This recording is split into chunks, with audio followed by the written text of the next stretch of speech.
नमस्कार। आज कार्तिक शुक्ल द्वितीया शके 1936 भाऊबीज सादर करीत आहोत ठाणे वार्ता। ठळक घडामोडी। ठाण्याच्या कारागृह परिसरातील तलावातील अनेक मासे मृत। ठाणे परिवहन सेवेच्या ताफ्यात 10 वातानुकूलित बसेस दाखल। आणि ठाण्याच्या पूर्व भागात श्री साई दहिकाला उत्सव मंडळानं साजरा केला नयनरम्य दीपोत्सव। या आणि इतर घडामोडी विस्तृतपणे पण काही क्षणातच। ठाणे वार्ता पहा श्रीस्थानक वाहिनीवर। आता सकाळी 9:15 पासून रात्री 9:15 पर्यंत ठाणे वार्ता, ठाण्यातील पहिलं दृकश्राव्य माध्यम। श्रीस्थानक वाहिनी ठाण्याची स्वतःची वाहिनी। ठाण्यातील घडामोडी, कार्यक्रम, वादविवाद, अगदी गाणी, नाटकं याचा आनंद घर बसल्या पहा श्रीस्थानक वाहिनी। आपल्या ठाण्याचं हक्काचं व्यासपीठ श्रीस्थानक वाहिनी।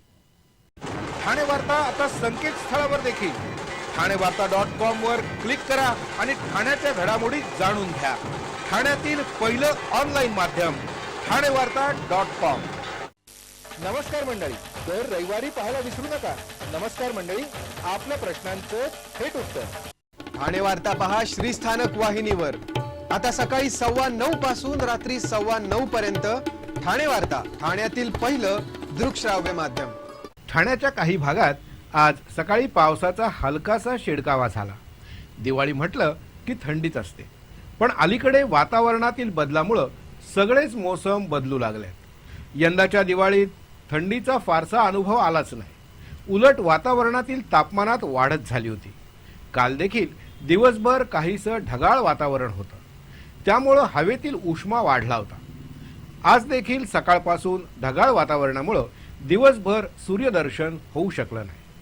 सकाळच्या सुमाराला काही भागात पावसाच्या हलकेसे शिडकावे पडले, यामुळे रस्ते काहीसे ओले झाले होते। ठाण्यातील कारागृह तलावात असलेले मासे आज सकाळी मृत झाल्याचं दिसून आलं। ठाणे कारागृहाला अगदी लागूनच हा तलाव असून या तलावाची देखभाल महानगरपालिका करत असली तरी तलावाचा ताबा मात्र कारागृह प्रशासनाकडे आहे। या तलावात मोठ्या प्रमाणावर निर्माल्य टाकलं जातं, तसंच बाजूला असलेल्या शनी मंदिरातून देखील तिथं प्रदूषण होतं। ठाणे महापालिकेनं केंद्र शासनाच्या मदतीनं ठाण्यातील अनेक तलावांचं शुद्धीकरण केलं होतं, पण तरी देखील अधूनमधून ठाण्यातील विविध तलावातील मासे मृत झाल्याच्या बातम्या येत असतात। आज सकाळी देखील कारागृह तलावातील मासे मेल्याची अशीच वार्ता आली। हा म्हणता ही वार्ता सगळीकडे पसरल्यानं तलाव काठावर बघ्यांची एकच गर्दी झाली। तलावामध्ये प्राणवायूचा पुरवठा कमी झाल्यामुळे बहुधा हे मासे मृत झाले असावेत असं सांगितलं जातं। सकाळच्या सुमाराला तलावामधील पाण्यावर काही मेलेले मासे तरंगत होते, तर काही मासे अखेरचा श्वास घेत होते। मासे मेल्याचं वृत्त पसरताच या तलावात प्राणवायू सोडण्यात आला। तलावाच्या काठाला सर्वत्र निर्माल्याचा कचरा साचला होता। महानगरपालिकेतर्फे हा कचरा उचलण्याचं काम सुरू होतं। कारागृह प्रशासनानं जर बोटीनं तलावातील कचरा काढण्यास परवानगी दिली तर हा कचरा आणखी स्वच्छ होऊ शकेल असं काही कर्मचाऱ्यांचं म्हणणं होतं। ठाणे परिवहन सेवेच्या ताफ्यात 10 नवीन बसेस दाखल झाल्या आहेत। ठाणे महानगरपालिकेच्या ताफ्यात सध्या 300 बसेस असून त्यापैकी निम्म्याच बसेस रस्त्यावर धावत असतात। परिवहन सेवेच्या ताफ्यातील बसेस जुन्या झाल्यामुळे या ना त्या कारणानं निम्म्या बसेस या आगारात दुरुस्तीसाठी असतात। मध्यंतरी पालिका आयुक्तांनी नवीन 300 बसेस घेण्याचं सूतोवाच केलं होतं। यामध्ये 30 वातानुकूलित बसेस घेतल्या जाणार होत्या, तर काही बसेस या जवाहरलाल नेहरू पुनरुत्थान अभियानांतर्गत घेतल्या जाणार होत्या। या 30 बसेसपैकी 10 वातानुकूलित बसेस पालिकेच्या ताफ्यात दाखल झाल्यात। सध्या या बसेससाठी आवश्यक त्या परवानग्या मिळवण्याचं काम सुरू असून या बसेस पोखरण रोड नंबर 2 वर उभ्या करून ठेवण्यात आल्या आहेत। या वातानुकूलित बसेस ठाणे अंधेरी आणि बांद्रा कुर्ला कॉम्प्लेक्स या मार्गावर चालवल्या जाणार आहेत। ठाण्यातील व्यापारी वारंवार वीज गायब होण्याच्या प्रकारामुळे हैराण झाले आहेत। दिवाळी म्हणजे व्यापाऱ्यांच्या दृष्टीनं कमाईचे महत्त्वाचे दिवस असतात, पण दिवाळीच्या 2 दिवस आधीपासून आणि दिवाळीचे पहिले 2 दिवस ठाण्यातील व्यापारी ऐन व्यवसायाच्या वेळी वीज गायब होण्याच्या प्रकारामुळे चांगलेच हैराण झाले। आठवडाभरापूर्वी कळव्यामध्ये महावितरणचे काही खांब पडल्यामुळं शहराच्या वीज पुरवठ्यावर त्याचा परिणाम झाला होता. पण हा बिघाड योग्यपणानं दुरुस्त न झाल्याचा फटका व्यापाऱ्यांना बसला. निवडणुकांच्या वातावरणामुळे आधीच व्यवसायावर परिणाम झाला असताना वीज गायब होण्यामुळे देखील बराच त्रास झाला. राम मारुती रस्ता, गोखले रस्ता, तलावपाळी, बाजारपेठ अशा दुकानं असलेल्या मुख्य परिसरात संध्याकाळच्या सुमारासच वीज गायब झाल्यानं व्यापारी वर्ग हैराण झाला. अगदी रस्त्यावरचे दिये देखील गायब झाल्यानं रस्त्यावरून चालणंही मुश्किल झालं होतं. दिवाळीच्या खरेदीसाठी झालेली गर्दी, त्यातच वीज गायब झाल्यामुळे निर्माण झालेला अंधार याचा फटका व्यापाऱ्यांबरोबरच सर्वसामान्य ठाणेकरांना देखील बसला. ठाणे वार्ता पहा श्रीस्थानक वाहिनीवर. आता सकाळी 9:15 पासून रात्री 9:15 पर्यंत ठाणे वार्ता, ठाण्यातील पहिलं दृकश्राव्य माध्यम. आपला परिसर स्वच्छ आणि सुंदर ठेवण्यासाठी ठाणे महापालिकेत सहकार्य करा. ओला सुका कचरा वेगवेगळा जमा करा आणि रोगराईपासून मुक्तता मिळवा. ठाणे वार्ता आता संकेतस्थळावर देखील ठाणेवार्ता.com वर क्लिक करा आणि ठाण्याच्या घडामोडी जाणून घ्या. ठाण्यातील पहिलं ऑनलाईन माध्यम ठाणेवार्ता.com. डॉक्टर आणि रुग्णांचं पिढ्यानपिढ्यांचं जिव्हाळ्याचं नातं म्हणजेच डॉक्टर बेडेकर हॉस्पिटल. आता अत्याधुनिक सोयी सुविधा आणि तंत्रज्ञान युक्त वंध्यत्व निवारण केंद्रात IVF आणि टेस्ट ट्यूब बेबीची ही सुविधा.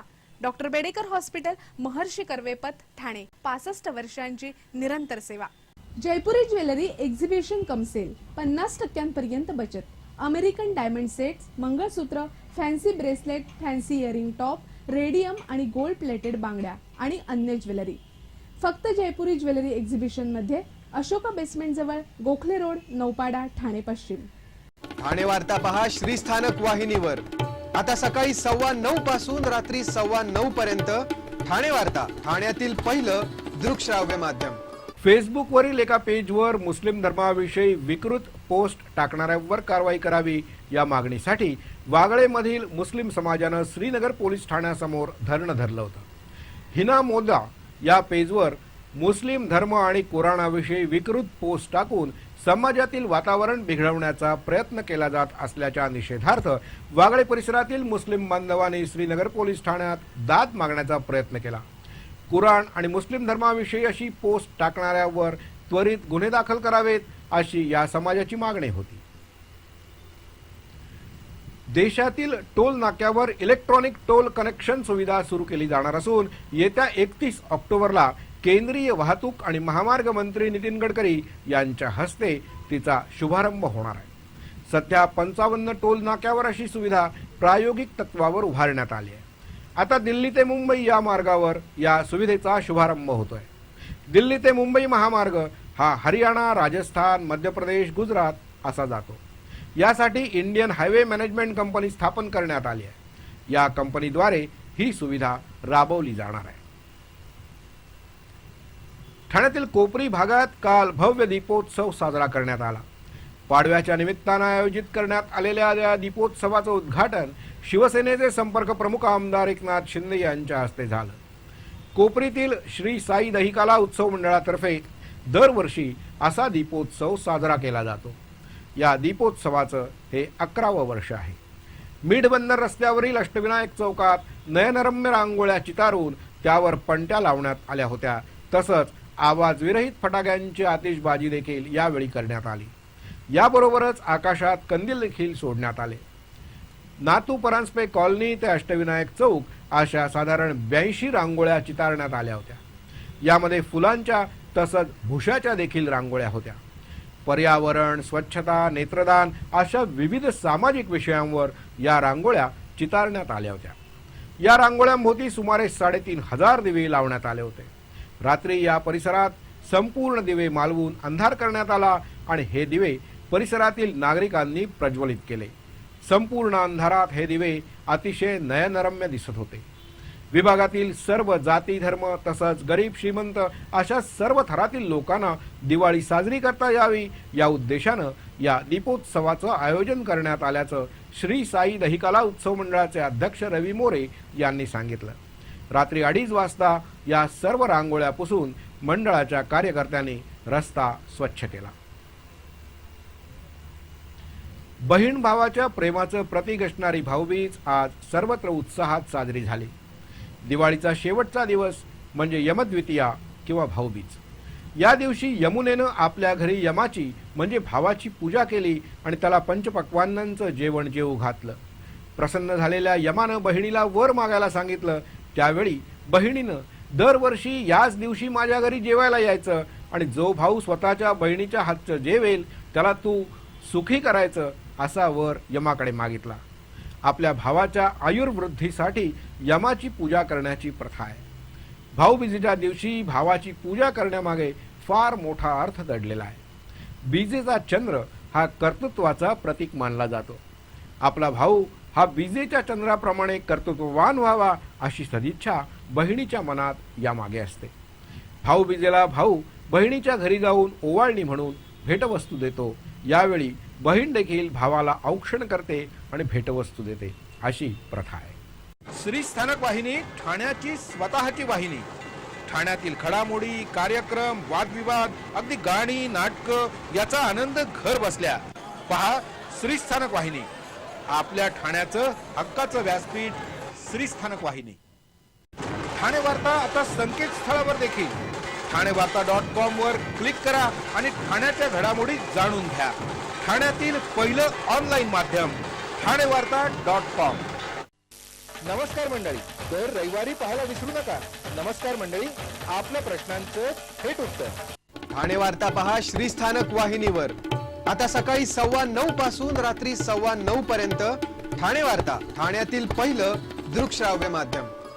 आपण आपले कार्यक्रम किंवा बातम्या आम्हाला ठाणेवार्ता@gmail.com या ईमेलवर कळवू शकता. आता ठळक घडामोडी शेवटी पुन्हा एकदा. ठाण्याच्या कारागृह परिसरातील तलावातील अनेक मासे मृत. ठाणे परिवहन सेवेच्या ताफ्यात 10 वातानुकूलित बसेस दाखल. आणि ठाण्याच्या पूर्व भागात श्री साई दहिकाला उत्सव मंडळानं साजरा केला नयनरम्य दीपोत्सव. या होत्या ठाणे वार्ता. आपली एखादी बातमी बघायची राहून गेली असेल तर आपण ठाणेवार्ता.com या आमच्या संकेतस्थळाला अवश्य भेट द्या. तर मग पुन्हा भेटूया पुढल्या बातमीपत्रात, फक्त श्री स्थानक वाहिनीवर. धन्यवाद.